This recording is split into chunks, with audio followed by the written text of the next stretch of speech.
Cabinet मंत्रिपदाची निवड झालेली आहे आणि पाणी पुरवठा व स्वच्छता मंत्री म्हणून आपली पुन्हा खातं आपल्याला मिळालेलं आहे.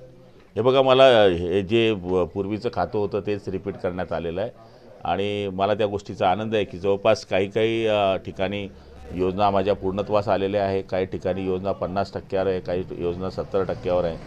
योगायोगाने मला 5 वर्षाचा त्याचा अनुभव असल्यामुळे ज्या योजना आज स्लो आहे किंवा ज्या योजना एकदम संथ गतीने सुरू आहे त्या लवकर करण्याकरता मला तरी असं मला वाटतं त्याचा फायदा महाराष्ट्र सरकारलाही मलाही होणार आहे. याचं कारण असं आहे की ग्रामीण पाणी पुरवठा शेतकऱ्यांकरता आणि शेतमजुरांकरता सगळ्यात महत्त्वाचा विषय असतो. त्यामुळे मला या गोष्टीचा आनंद आहे की मला पुन्हा विश्वास टाकून तेच खातं देण्यात आलेलं आहे.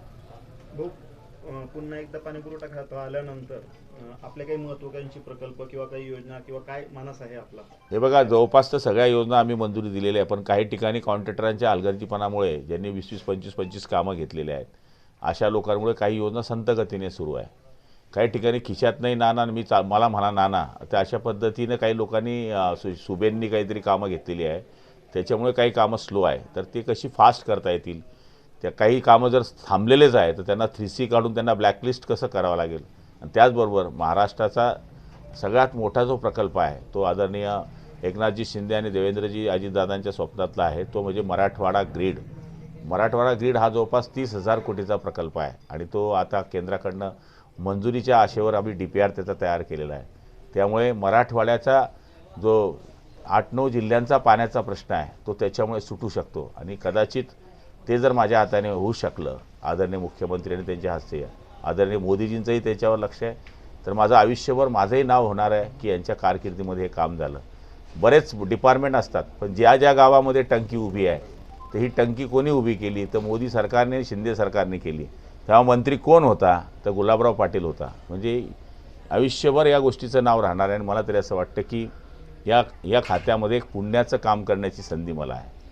काय सांगाल की खाते वाटपामध्ये भाजपाचा वरचष्मा राहिलेला आहे, आपल्याला जे अपेक्षित होतं? चष्मा वरती असो का खाली असो, सरकार असतं, डिपार्टमेंट असते, कॅबिनेट असते. कॅबिनेट मंत्री हा कुठल्याही डिपार्टमेंटचा असला तरी त्याला कॅबिनेटमध्ये प्रश्न मांडण्याचा अधिकार असतो जो राज्याच्या हिताचा आहे. त्यामुळे कोणतेच खातं हे हलका फुलकं नसते. काम करणारा माणूस, असं म्हणतात जुने लोकांची म्हण आहे, लात मारेल तिथं पाणी काढेल. तर काम करणाऱ्या माणसाला कोणत्याच गोष्टीची गरज नसते.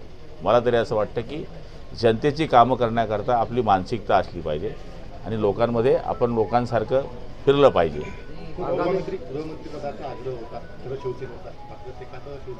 आग्रह होता पण ते झालं नाही. पण शेवटी सरकार स्थापन झालं, लोकांच्या टीकेला आम्ही जागेवर उत्तर दिलं आहे की यांनी सांगितलं की सरकार स्थापन होणार नाही, सरकार स्थापन झालं म्हणे खाते वाटप होणार नाही. आता खाते वाटप झालं, आता म्हणता गुलाबरावला हलकं भेटलं आणि त्याला भारी भेटलं. वजनावर असते की काय खातं? काही गावांमध्ये पीक विम्याचा खूप मोठा प्रश्न चालू आहे. पीक विम्याबाबत शेतकरी नाराजी व्यक्त करत आहेत.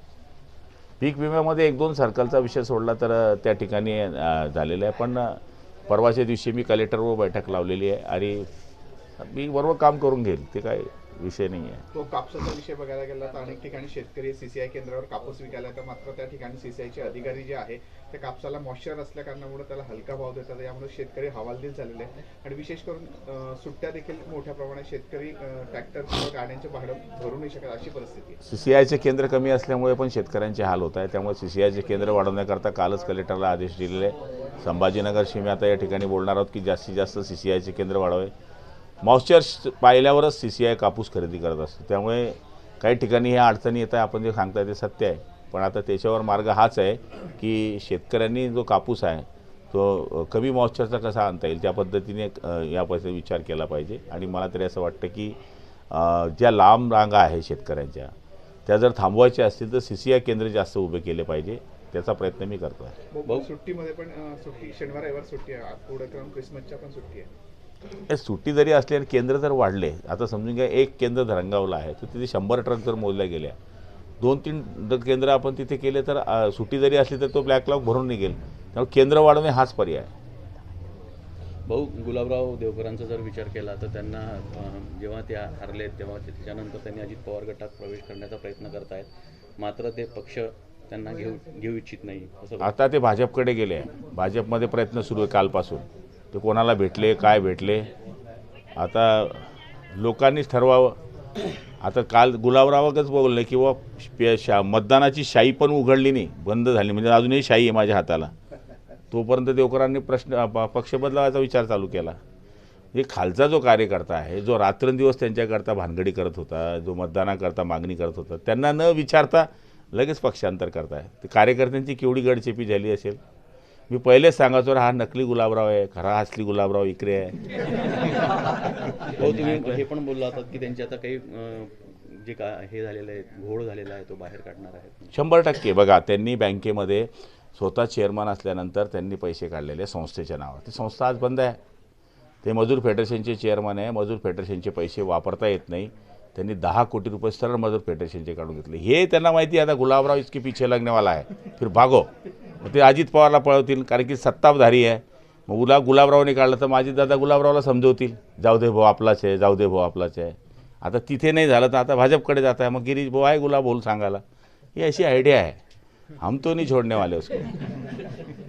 संजय राऊतांचा जर विचार केला तर परवाच्या दिवशी त्यांच्या घराची रेकी करण्यात आली होती, मात्र ते पोलिसांनी तपासामध्ये काढलेलं आहे की ते मोबाईल नेटवर्क रिचार्ज मी तर त्या दिवशीच बोललो होतो की यांनीच ती माणसं पाठवली. हा नकली म्हणजे एक याला मांजराला कोण मारते हो? हां, संजय राऊत का मोठा डॉन व्हायला चालला काय? काय त्याचं पाहिजे? सकाळी 10 वाजता भोंगा वाजता त्याला वाटतं मी देशाचे फार मोठं काम करतो आहे. काही नाही, झूट माणूस आहे. आमच्या भरोश्यावर खासदार झाला म्हणून 2 पोलीस मागे आहे. ज्या दिवशी खासदारकी संपेल तर एक बी पोलीस दिसणार नाही. व अनिल पाटलांचा अद्यापही आगामी काळात अनिल पाटील आपले जुने सहकारी झालेले आहे. आणखीन एक मंत्रिपद किंवा काही पदं मिळू शकतं जिल्ह्याला? आता मंत्रिपद शिल्लक नाही आहे. हो, छगन भुजबळ नाराज आहे. आज ओबीसी नेते मुंबईमध्ये एकवटत आहेत. हे त्यांची नाराजी काढतील, कारण की छगन भुजबळांची या राज्याला आणि सगळ्या पक्षांना गरज आहे, कारण ते ओबीसी नेते आहे, मोठे नेते आहे, त्यामुळे त्यांची समज काढतील.